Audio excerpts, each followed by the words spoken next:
Good morning. Welcome to the Sudhakar Institute Academy. In the last lecture, we learned that the theory of the non-profit organization concern. Today, we will start solving a question. So, first question, it is an calculating of the stationery consumed during the year. In that question, we should be required to calculate stationery how much should be consumed during the year. First of all, in a balance sheet, they are giving some of the amount of the stock of stationery. In the receipt and payment, on the payment side, they are showing that a purchase of stationery. Okay, how should we calculate that the stationery? I will told in the adjustment rupees 1000 outstanding for the stationery bill. Second, stock of stationery as on 31st March 2019 was valued at rupees 1800. When the above information, calculate the amount of stationery consumed during the year and show its presentation in final accounting or concern. Question is completed. How it should be calculated? First of all, easily I will told you. Then after, you should be knowing that the question. ज्यावेळेस एखाद्या वेळेस आपण बऱ्याचदा organisation start करत असतो त्यावेळेस एखाद्या वेळेस मागच्या वर्षीची काही वस्तू आपण दरवर्षी काही ना काही वस्तू परचेस करत असतो. त्या परचेस केलेल्या वस्तूपैकी काही वस्तू तशीच राहते. मग ते आपण काय करत असतो त्याच्या अकॅडमिक नेक्स्ट इयरला पुढच्या वर्षी आपण लोक काय करत असतो वापरत असतो आणि पुन्हा नवीन काहीतरी खरेदी करत असतो त्याच्यातली पुन्हा उरत असते. एक्झाम्पल घेऊया. जसं की समजा एखादं ऑर्गनायझेशन आहे. सोपं एक्झाम्पल घेऊया. For example, I am purchasing current year 10 pens. किती पेन परचेस केलेले आहेत मी ह्या वर्षी? 10 पेन. आता नॅचरली ह्या वर्षी मी 10 पेन परचेस केलेले आहेत. मात्र मागच्या वर्षीपर्यंत मी पेन परचेस केलेलेच असतील ना. त्या पेनपैकी 1-2 पेन माझे उरलेले असतील. फॉर एक्झाम्पल, मागच्या वर्षी मी 20 पेन खरेदी केले होते. त्या 20 पेनपैकी 3 पेन जशीच्या तसे उरलेले आहेत. म्हणजे स्टॉक ऑफ पेन म्हणजे मागच्या वर्षीचे किती उरलेले आहेत माझ्याकडे? 3. म्हणजे टोटल ह्या वर्षी माझ्याकडे किती आहेत मग? 13. ओके, टोटल आपल्याकडे किती आहेत मग? 13. मात्र आत्ता टोटल किती झाले माझ्याकडे? 13. ओके,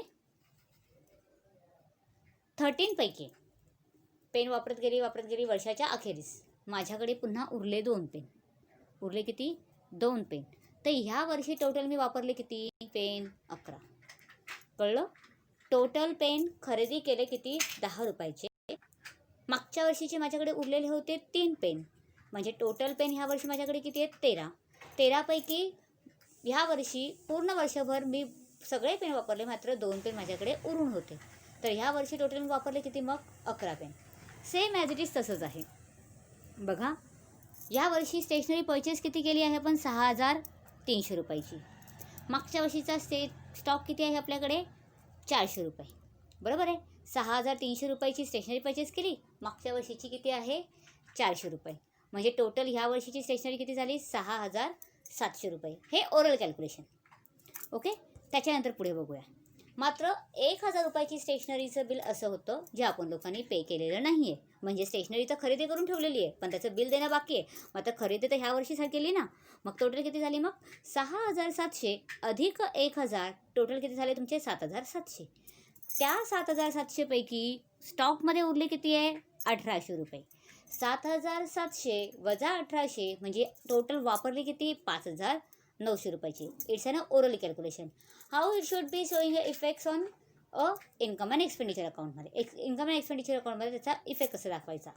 बघा इकडे, इन्कम अँड एक्सपेंडिचर अकाउंट बनवताना stationery it is an our expenditure. It should be showing on the expenditure side. Okay, showing and there to stationery. Opening stock.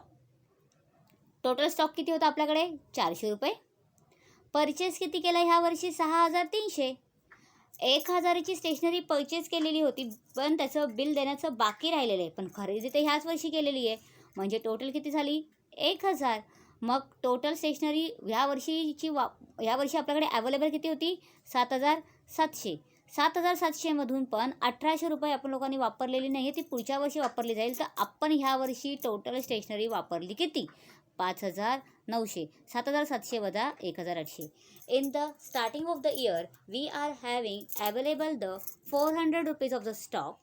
It should be when we are starting an organization, purchase a stationery of rupees 6,300 and 1,000 remaining of the payment means total 7,300.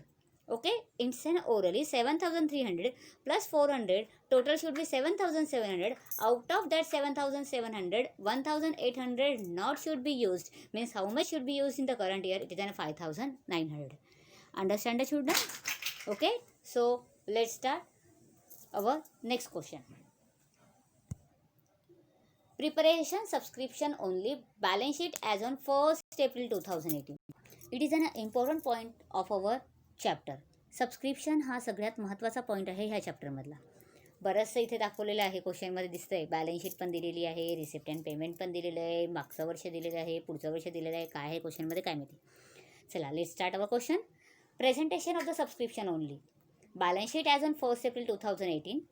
In that balance शीटमध्ये लायबिलिटीजमध्ये subscription received in advance 18, 19, 20,000.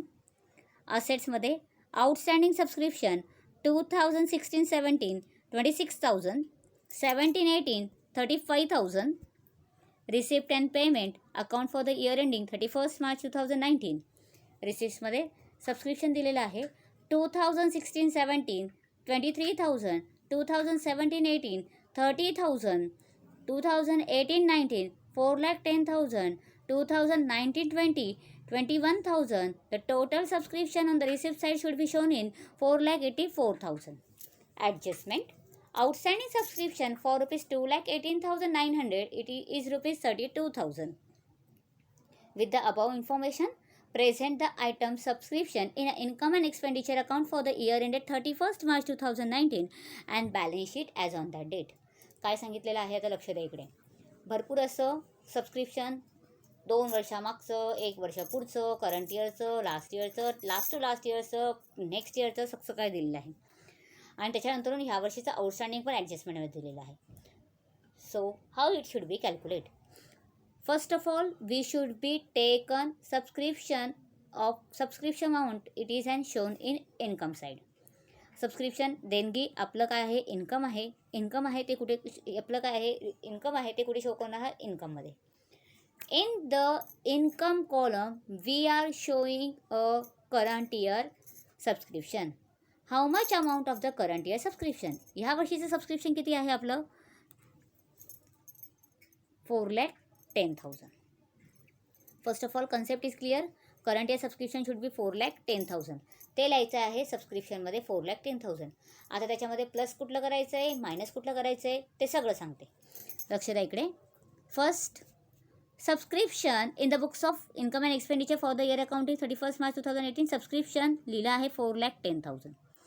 एक concept लक्षात ठेवायचा, current इयरचं subscription plus करायचं आहे.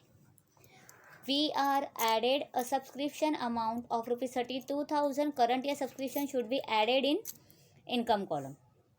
Okay, आता balance शीटमध्ये येऊया. 2016-17चं सबस्क्रिप्शन दिलेलं आहे 26,000. 2017-18चं सबस्क्रिप्शन दिलं आहे 35,000. It's okay. See in the receipt side 16-17 last year किती होतं, आउटस्टँडिंग ड्यू किती बघते, 26,000. Out of that how much we should be get, 23,000. 3,000 is an remaining. 3,000 रुपये अजून पण बाकी आहे. ह्या 23,000चा आपल्या इन्कम कॉलममध्ये कुठेही इफेक्ट येणार नाही. हे आपल्याला मिळालेलं आहे, पण त्याच्यापैकी जी अमाऊंट आपली उरलेली आहे, जी ड्यू आपली राहिलेली आहे, ती मात्र आपल्याला बॅलन्स शीटच्या असेट साईडला शो ऑफ करायची आहे. Okay, it's not showing any affect in a income column. Income column only and only affect show off current year, not of the last year, not of the previous year also. फक्त ह्या वर्षीचं total income आपल्याला calculate करायचं असणार आहे. तर 2016-17चं 26,000 out of 23,000 we should be got, but remaining 3,000 it's an pending from due for the subscription. It should be showing in the balance sheet asset side.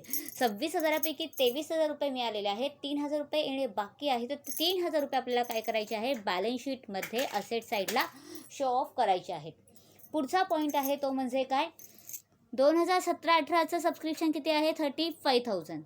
Out of that we should be got 30,000. How much should be pending, it should be a 5,000. Then the 5,000 is also show where it is a balance sheet asset side. 26,000पैकी 23,000 मिळाले, त्याचा affect कुठेही येत नाही. Okay, 3,000चा मात्र balance शीटच्या असेटला show off करायचा आहे. 35,000पैकी 3,000 रुपये मिळाले, 5,000 रुपये मिळालेले नाहीत, ते मात्र बॅलन्स शीटच्या असेटमध्ये शो ऑफ करायचे. फॉर एक्झाम्पल 35,000 आपली 17-18चं इन्कम होतं. Out of that 35,000 we should be got it. Okay, 35,000 we should be got it. Then no affects in the balance sheet asset side. Whole of the amount should be received of the subscription, so no outstanding, so not show any effects of the 17-18. But remaining amount should be shown in where? There. Okay? Remaining balancing amount should be shown in our balance sheet asset side. Subscription झालंय. आता या दोन balance शीटच्या असेट्सचा आपला effect सांगितला, कळला इथपर्यंत, हे दोघं झालं क्लिअर. आता येऊया लायबिलिटी साईडला. लायबिलिटी साईडला 20,000 रुपये काहीतरी लिहिलेत 18-19चे. It is an a current year 18-19 means something is here. What is that, we should be pre-received income in the last year. It should be required to take in the current year. So it should be added in the current year income. 20,000 rupees काय करायचे आहेत आपल्याला, हे जे 20,000 रुपये दिलेले आहेत, हे 20,000 रुपये आपल्याला काय करायचे आहेत, इन्कम कॉलममध्ये ॲड करायचे. It should be added in the income column.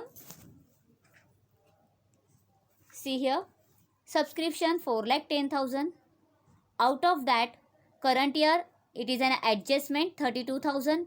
Adjustment showing always to effect. It should be shown where 32,000 rupees इथे आपण लोकांनी काय केलेत, करंट इयरमध्ये ॲड केलेले आहेत. दुसरा इफेक्ट काय केला आहे बघा, इथे आउटस्टँडिंग सबस्क्रिप्शन लिहिले ना, it is an our asset, आपल्याला मिळणार आहेत. त्यामुळे काय केलं आपण लोकांनी 32,000 इथे असेट साईडला शो ऑफ केलेले आहेत. प्री रिसिव्ड इन्कम, जे प्री रिसिव्ड इन्कम आपल्याला दिलेले होते, ते प्री रिसिव्ड इन्कम काय केलेलं आहे आपण लोकांनी इथे ॲड केलेलं आहे. ओके, झालं, सगळ्यांना कळलं आहे. लायबिलिटीला लिहिलेलं ते प्री रिसिव्ड इन्कम काय केलं, इकडे प्लस केलं आहे. In the same way, for example 18-19चं इन्कम आपल्याला असेट साईडला शो ऑफ केलं असतं. फॉर एक्झाम्पल म्हणजे आपण ॲडव्हान्समध्येच घेऊन ठेवलेलं होतं, तर ते काय करावं लागणार आपल्याला, मायनस करावं लागलं असतं. ठीक आहे, लक्षात येतं एवढं इतकं. पुढचं पॉईंट घेऊया. 19-20 it is an 21,000. See here, ह्या अमाऊंटचा इफेक्ट झाला आहे आपला. हे दोघी कन्सेप्ट क्लिअर झाले आहेत. ओके, हे तिघी कॉलम्स क्लिअर झालेत. ही अमाऊंट पण शो ऑफ करून झाली, या दोघी अमाऊंटचा कन्सर्न झाला. आता उरली आहे आपली 19-20ची 21,000 amount. Where it should be posted. Naturally here 18-19चं प्री रिसिव्ड इन्कम आपण लायबिलिटी साईडला शो ऑफ केलं होतं. Income of the 21,000, it is not for the current year income, it should be the next year income. It is a pre-received income. It should be showing in the liability side, okay, not on the asset side. पुढच्या वर्षीचा income आपण ॲडव्हान्समध्ये आत्ताच घेऊन ठेवलेला आहे, तर आपलं ती काय आहे, लायबिलिटी आहे. तर ते काय करणार आहात, 21,000 रुपये लायबिलिटी साईडला शो ऑफ करायची आहे. ओके, समजले सगळ्यांना इथपर्यंत, कळलं. चला पुन्हा एकदा सांगते. सगळ्यात पहिले 4,10,000 रुपये कुठून आणले, करंट इयरचं सबस्क्रिप्शन घेतलं. 32,000 it is an given in the adjustment. 20,000 it is an given in our balance sheet liability side. Whole of the clear. Whole, see here, subscription 4,10,000, current year we are received income. Out of that 32,000 it is an remaining from the members. It should be collecting in next year. We should be amount 4,44,000. Last year we are receiving a 20,000 for the current year income. So how much subscription for the current year? 4,62,000. समजलं. आता एक सोपा पद सांगते, एक सोपा concept सांगते. For example ह्या वर्षी मी 1000 रुपये, इथे लिहिते लक्ष द्या इकडे, फॉर एक्झाम्पल ह्या वर्षी मी 1000 रुपये मला इन्कम मिळालेलं होतं. ठीक आहे. अजून 500 रुपये मला येणार आहेत. मला सांगितलं एकाने की 500 रुपये मला ह्या वर्षीचे काय झाणार आहे, मिळणार आहेत.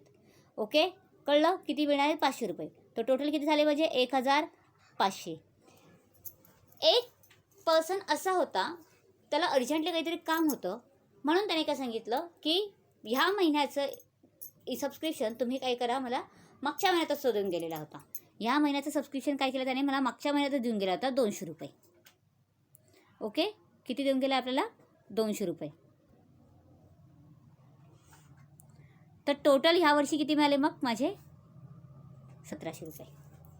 कळतं सगळ्यांना? सेम तसाच पॉईंट कन्सेप्ट केलेला आहे. टोटल किती आहे आपले? 4,10,000. Out of that 32,000 it is an our outstanding current year.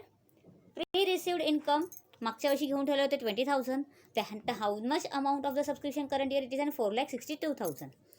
See here, current year outstanding subscription 32,000, which is an given in our adjustment. Next 26,000 मधून 23,000 मिळालेत, पण अजून येणे किती बाकी आहेत? 3,000 रुपये. ते पण पोस्ट आउट केले. 35,000 मधून 30,000 रुपये मिळाले, बाकी किती राहिलेत? 5,000 रुपये. The total amount of a subscription dues from a members it is an 40,000. Next इयरचं किती घेऊन ठेवलं आपल्या लोकांनी? 21,000 ॲडव्हान्समध्ये घेऊन ठेवले. ते आपण काय केलं आहे, लायबिलिटी साईडला शो ऑफ केलेलं आहे. ओके, कळलं सगळ्यांना इथपर्यंत? In the next lecture we should be solve a next question. Thank you.